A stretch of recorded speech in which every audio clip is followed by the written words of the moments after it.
നിങ്ങൾക്ക് അബ്രോഡ് പോയി പഠിക്കണമെന്ന് ഒരു സ്ട്രോങ് ഐഡിയ ഉണ്ടല്ലോ, പക്ഷെ the process full confusion. IELTS, SOP, offer letter, visa, funds, എവിടെ നിന്ന് ആരംഭിക്കും? Don't worry, I give you a clean, simple, step by step guide to study abroad in 2026. Let's start. സ്റ്റുഡൻറ്റിൻ്റെ ഒരു സ്റ്റോറി നോക്കാം. ആദിത്യ, കോട്ടയത്തു നിന്നുള്ളൊരു സ്റ്റുഡൻറ്റ്, BTech കഴിഞ്ഞു, ജോലിയൊന്നുമില്ല, ലൈഫ് ആകെ സ്റ്റക്ക്. ആദിത്യക്ക് അബ്രോഡ് പോയി ലൈഫ് എങ്ങനെയും സെറ്റ് ആക്കണം എന്ന് വിചാരിച്ച് നടക്കുന്നു. പക്ഷെ എവിടെ നിന്ന് സ്റ്റാർട്ട് ചെയ്യണം? കൺസൾട്ടേഷൻ ചെയ്യുമ്പോഴത്തേക്കും ചിലർ പറയും ജർമ്മനി, ചിലർ പറയും UK, ആൻഡ് വേറെ ചിലർ കാനഡ പറയും. ആർക്കും ഒരു ക്ലാരിറ്റി ഇല്ല. സോ നമ്മൾ ആദ്യത്തെ സ്റ്റെപ്പ് ബൈ സ്റ്റെപ്പ് ആയിട്ട് ഗൈഡ് ചെയ്തു. ആൻഡ് ആ സ്റ്റെപ്സ് ഒക്കെയാണ് ഞാൻ ഇന്ന് ഈ വീഡിയോയിൽ നിങ്ങൾക്ക് പറഞ്ഞു തരാൻ പോകുന്നത്. Step 1, choose country and course. So ആദ്യം തന്നെ ചെയ്യേണ്ടത് കൺട്രി ആൻഡ് കോഴ്സ് സെലക്ട് ചെയ്യുക എന്നതാണ്. കാരണം ഇതാണ് എൻറ്റയർ സ്റ്റഡി അബ്രോഡ് ജേർണിയുടെ ഫൗണ്ടേഷൻ. സ്റ്റുഡൻസ് യൂഷ്വൽ ആയിട്ട് ചെയ്യുന്ന ഒരു ബിഗ് മിസ്റ്റേക്ക് എന്താണെന്ന് പറയുകയാണെങ്കിൽ, എൻ്റെ ഫ്രണ്ട് ഇപ്പോൾ UK പോയി, സോ എനിക്ക് UK പോകണം, അല്ലെങ്കിൽ കാനഡ ഇപ്പോൾ ഒരു പോപ്പുലർ കൺട്രിയാണ്, സോ ഞാൻ അവിടെ പോവാം. ഇത് ഒരു റോങ് അപ്രോച്ചാണ്. ഒരു കൺട്രി ചൂസ് ചെയ്യുമ്പം ഈ 3 ഫാക്ടേഴ്സ് ആണ് നിങ്ങൾ കൺസിഡർ ചെയ്യേണ്ടത്. ആദ്യം ബഡ്ജറ്റ് ഫിക്സ്ഡ് ആക്കണം. ഫോർ എക്സാമ്പിൾ, UKയിൽ tuition is around 12 to 18 lakhs plus living cost. ജർമ്മനിയിൽ ട്യൂഷൻ ഫീസ് ആണെങ്കിൽ വെരി ലോ ഓർ സീറോ. മാൾട്ടയിൽ overall cost is affordable. So നിങ്ങളുടെ ബഡ്ജറ്റ് ഡിസൈഡ്സ് ദ ഡയറക്ഷൻ. രണ്ടാമത്തേത് കോഴ്സ് ഫിറ്റ്. നിങ്ങളുടെ കോഴ്സ് ഒരിക്കലും റാൻഡം ആയിട്ട് ചൂസ് ചെയ്യരുത്. Always choose course based on your background, അല്ലെങ്കിൽ നിങ്ങളുടെ skills and your future job market. For example, IT ആണെങ്കിൽ data science, software engineering or AI. Commerce ആണെങ്കിൽ business, management or finance. And biology ആണെങ്കിൽ health related fields or biotechnology etcetera. So course correct ആയാൽ career smooth ആവും. മൂന്നാമത്തേത് stay back and job opportunities. പഠിച്ചു കഴിയുമ്പോൾ stay back visa എത്ര നാളാണെന്ന് അറിയുന്നത് is very important. For example, UK ആണെങ്കിൽ 16 months ആണ് സ്റ്റേ ബാക്ക് വിസ. ഓസ്ട്രിയ അല്ലെങ്കിൽ സ്വീഡൻ ആണെങ്കിൽ 1 to 2 years. ആൻഡ് ജർമ്മനി ആണെങ്കിൽ 18 months ആണ് ജോബ് സെർച്ച് വിസ വരുന്നത്. സോ സ്റ്റേ ബാക്ക് ഉണ്ടെങ്കിൽ ജോബ് സെറ്റിൽ ചെയ്യാൻ ഈസിയർ ആയിരിക്കും. Tie back to Aditya story.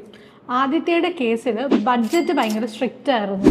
And he wanted a good career growth plus reasonable cost. So we selected Austria, where tuition fees is low, Europe's job market is strong, and stay back visa ഉണ്ട്. So the right choice at the start and the journey becomes smooth. Okay, country and course selected ആയി. And next is step 2, eligibility check. And ഇനി നമ്മൾ പറഞ്ഞ പോലെ തന്നെ after this eligibility check ചെയ്യണം. And ഈ 2 common myths കാരണം മിക്ക സ്റ്റുഡൻറ്റും പാനിക് ആവും.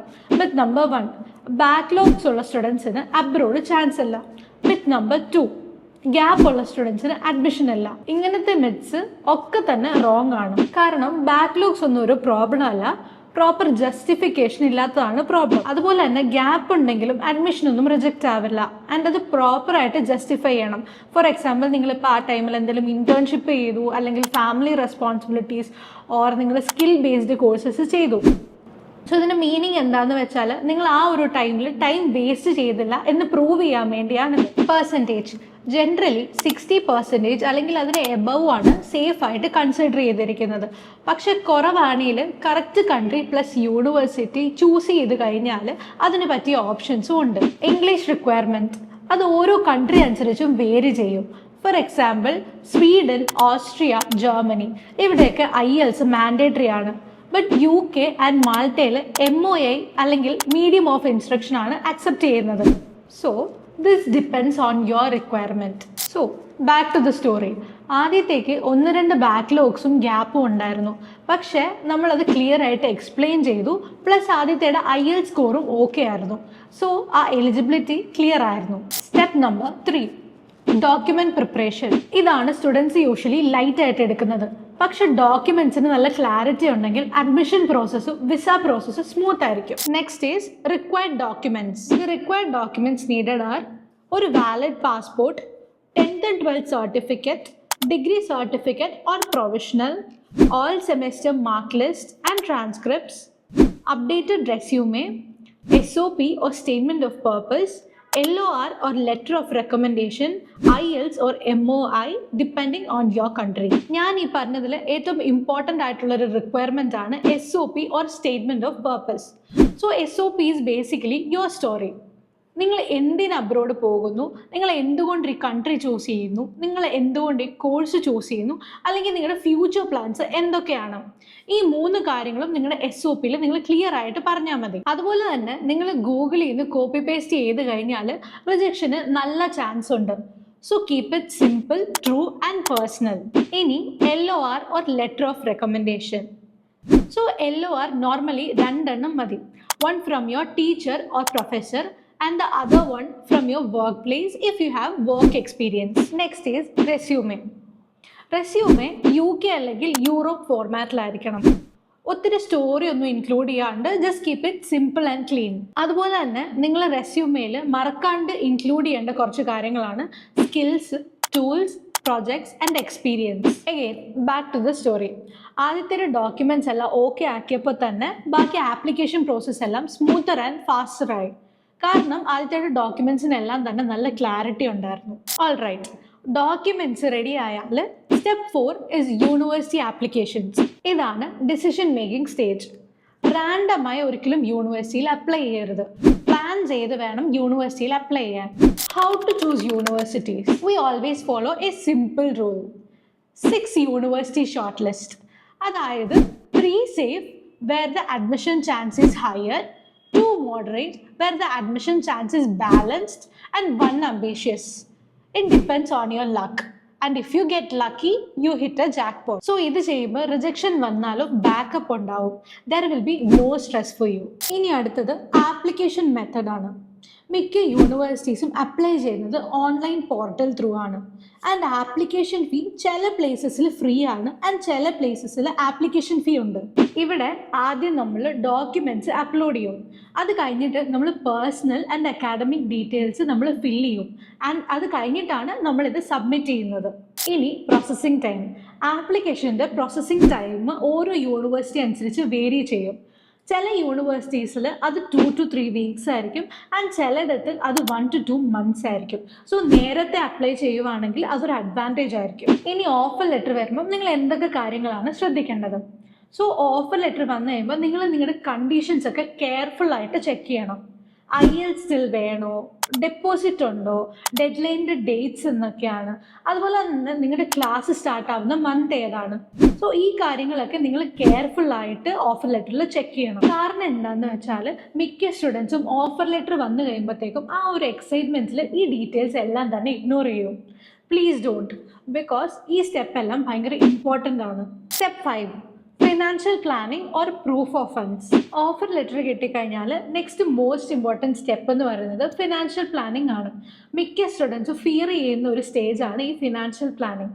പക്ഷെ പേടിക്കുകയൊന്നും വേണ്ട, നമുക്ക് കുറേ ഓപ്ഷൻസ് ഉണ്ട് ഇതിന്. ഓൾമോസ്റ്റ് എല്ലാ കൺട്രിയുടെ വിസ പ്രോസസ്സിലും പ്രൂഫ് ഓഫ് ഫണ്ട്സ് മാൻഡേറ്ററി ആണ്. കാരണം ഗവൺമെൻറ്റിന് നിങ്ങളുടെ ലിവിങ് എക്സ്പെൻസും സ്റ്റഡിയും നിങ്ങൾക്ക് മാനേജ് ചെയ്യാൻ പറ്റുമെന്ന് പ്രൂവ് ചെയ്യാൻ വേണ്ടിയാണ്. Ways to show funds. Funds കാണിക്കാൻ 4 കോമൺ മെത്തഡ്സ് ഉണ്ട്. First is education loan, second parent savings, third is fixed deposit or FD, fourth is sponsorship letter. മിക്ക സ്റ്റുഡൻസും ലോൺ വേണമെന്ന് പറഞ്ഞാൽ ആദ്യം വിചാരിക്കുന്ന കാര്യമാണ് പേരൻസ് നോ പറയും അല്ലെങ്കിൽ ലോൺ കിട്ടാൻ ഡിഫിക്കൽട്ട് ആണെന്ന്. ബട്ട് ആക്ച്വലി ലോൺ കിട്ടിക്കഴിഞ്ഞാൽ പേരൻസിനെ കൺവിൻസ് ചെയ്യാൻ ഈസിയാണ്. ആൻഡ് അതുപോലെ തന്നെ വിസയുടെ ടൈമിൽ കോൺഫിഡൻസ് കുറച്ചുകൂടെ കൂടും. Also loan repayment usually course കഴിഞ്ഞ് നിങ്ങൾക്ക് ജോബ് സ്റ്റാർട്ട് ആകുമ്പോൾ ആയിരിക്കും. അതുകൊണ്ട് തന്നെ ഇപ്പോൾ വലിയ പ്രഷർ ഉണ്ടാവില്ല. ഇതിൻ്റെ ഒരു പ്രാക്ടിക്കൽ എക്സാമ്പിളാണ് ആദിത്യ എഡ്യൂക്കേഷൻ ലോൺ അപ്ലൈ ചെയ്ത് ലോൺ സാങ്ഷൻ ആയ ഒരു മൊമെൻ്റ് ആണ് ആദിത്യക്ക് പീസ് ഓഫ് മൈൻഡ് അല്ലെങ്കിൽ ഒരു ക്ലാരിറ്റി വന്നത്. ആൻഡ് ഇതുകൊണ്ട് തന്നെ പേരൻസും ഫുൾ സപ്പോർട്ടായി. ഇനി അടുത്തത് സ്കോളർഷിപ്സ്. ചില യൂണിവേഴ്സിറ്റീസ് സ്കോളർഷിപ്സും പ്രൊവൈഡ് ചെയ്യും. പക്ഷേ അത് നിങ്ങളുടെ പേഴ്സണൽ പ്രൊഫൈലും അതുപോലെ തന്നെ ടൈമിനെയും ഡിപ്പെൻഡ് ചെയ്തിരിക്കും. പക്ഷേ നിങ്ങളുടെ ലോണും സ്കോളർഷിപ്പും കമ്പൈൻ ചെയ്ത് കഴിഞ്ഞാൽ കോസ്റ്റ് കുറയും. ഓക്കെ, സോ ഫണ്ട്സ് എല്ലാം റെഡി ആയി കഴിഞ്ഞാൽ നിങ്ങളുടെ നെക്സ്റ്റ് സ്റ്റെപ്പ് എന്ന് പറയുന്നത് വിസ ആയിരിക്കും. So step 6 is visa and travel. Funds ready ആയി കഴിഞ്ഞാൽ സ്റ്റെപ്പ് 6 is വിസ പ്രോസസ്. മിക്ക സ്റ്റുഡൻസും വിചാരിക്കും വിസ പ്രോസസ്സ് ഭയങ്കര കോംപ്ലിക്കേറ്റഡ് ആണെന്ന്. പക്ഷെ നിങ്ങളുടെ ഡോക്യുമെന്റ്സ് കറക്റ്റ് ആണെങ്കിൽ വിസ പ്രോസസ്സ് ഭയങ്കര സ്ട്രെയിറ്റ് ഫോർവേഡ് ആയിരിക്കും. What happens in visa stage? So ഈ വിസ സ്റ്റേജിൽ നമ്മൾ ബേസിക്കലി പ്രൂവ് ചെയ്യണം that we are a genuine student and we have enough funds and അതുപോലെ തന്നെ നമ്മൾ ആ കൺട്രിയിലെ റൂൾസ് എല്ലാം ഫോളോ ചെയ്യുമെന്നും. സിമ്പിൾ. ഇനി documents usually needed for visa. passport, offer letter or admission letter, proof of funds, accommodation proof, health insurance, travel or medical form, visa application form. And also ഈ പറഞ്ഞതിൽ പല ഡോക്യുമെന്റ്സും ഓരോ കൺട്രിയിലെയും വിസ റിക്വയർമെന്റ്സ് അനുസരിച്ച് vary ചെയ്യും. അതുപോലെ തന്നെ visa processing time country wise vary ചെയ്യും. ഇപ്പം UK ആണെങ്കിൽ 2 to 3 വീക്സ് ആയിരിക്കും, ആൻഡ് യൂറോപ്പ് ആണെങ്കിൽ 4 to 8 വീക്സ് ആയിരിക്കും വിസ പ്രോസസ്സിംഗ് ടൈം. സോ നേരത്തെ അപ്ലൈ ചെയ്യുന്നത് എപ്പോഴും നല്ലതായിരിക്കും. സോ വിസ കിട്ടിക്കഴിഞ്ഞാൽ ഫ്ലൈറ്റ് ബുക്ക് ചെയ്യുക, എയർപോർട്ടിൽ നിന്ന് യൂണിവേഴ്സിറ്റീസിലേക്കുള്ള ട്രാൻസ്പോർട്ട് അറേഞ്ച് ചെയ്യുക, അതുപോലെ തന്നെ ലോക്കൽ സിം അല്ലെങ്കിൽ ബേസിക് എസെൻഷ്യൽസ് നേരത്തെ തന്നെ പ്ലാൻ ചെയ്യുക. ഇതെല്ലാം കറക്റ്റ് ആകുമ്പോൾ തന്നെ നിങ്ങൾ ആ ചെന്ന് കഴിഞ്ഞ ഒരു ഫസ്റ്റ് വീക്ക് നിങ്ങൾക്ക് സ്മൂത്ത് ആയിരിക്കും. സോ നിങ്ങൾ കണ്ട പോലെ അബ്രോഡ് പോയി പഠിക്കുക എന്നത് വെറും ഡ്രീം മാത്രമല്ല, ഇതിൻ്റെ പുറകെ പല സ്റ്റെപ്സ് ഉണ്ട്, പ്രോസസ്സ് ഉണ്ട്, ടൈമിംഗ് ഉണ്ട്. ആൻഡ് ഓൾസോ ഇതെല്ലാം കാണുമ്പോഴത്തേക്കും നിങ്ങൾക്ക് ഈ സ്റ്റെപ്സ് എല്ലാം ഭയങ്കര കോംപ്ലിക്കേറ്റഡ് ആയിട്ട് തോന്നും. ഏത് കൺട്രിയാണ് നിങ്ങൾക്ക് റൈറ്റ് ആയിട്ടുള്ളത്, IELTS വേണോ അതോ MOI മാത്രം മതിയോ, അതുപോലെ തന്നെ SOP എങ്ങനെ എഴുതാം, യൂണിവേഴ്സിറ്റി ഷോർട്ട് ലിസ്റ്റ് എങ്ങനെ ചെയ്യാം, ലോൺ അപ്ലൈ ചെയ്യുമ്പോൾ എന്തൊക്കെ ഡോക്യുമെൻറ്റ്സ് വേണം, ആൻഡ് ഓൾസോ വിസ ഇൻ്റർവ്യൂ എങ്ങനെ ഫേസ് ചെയ്യും. ഈ ഡൗട്ട്സ് ഒക്കെ തന്നെ നോർമലാണ്. ആൻഡ് ഓൾസോ അബ്രോഡ് പോയ എല്ലാ സ്റ്റുഡൻസും ഈ സ്റ്റേജസിലൂടെ കടന്നു പോയിട്ടുണ്ട്. ആൻഡ് ഇവിടെയാണ് ടീം എഡ്യൂക്കേഷൻ നിങ്ങളെ സപ്പോർട്ട് ചെയ്യുന്നത്. At Team Education, we provide country and course selections, SOP and resume preparation, university application, scholarship guidance, loan assistance, visa documentation, and accommodation support. So, our job is to make that path simple, clear, and tension-free for you. So, if you are planning to study abroad in 2026, this is the best time to start. So, നിങ്ങൾക്ക് personal guidance വേണമെങ്കിൽ just message us on WhatsApp or link ഡിസ്ക്രിപ്ഷനിൽ കൊടുത്തിട്ടുണ്ട്. So, let's work together to build your dream. I'll see you in the next video.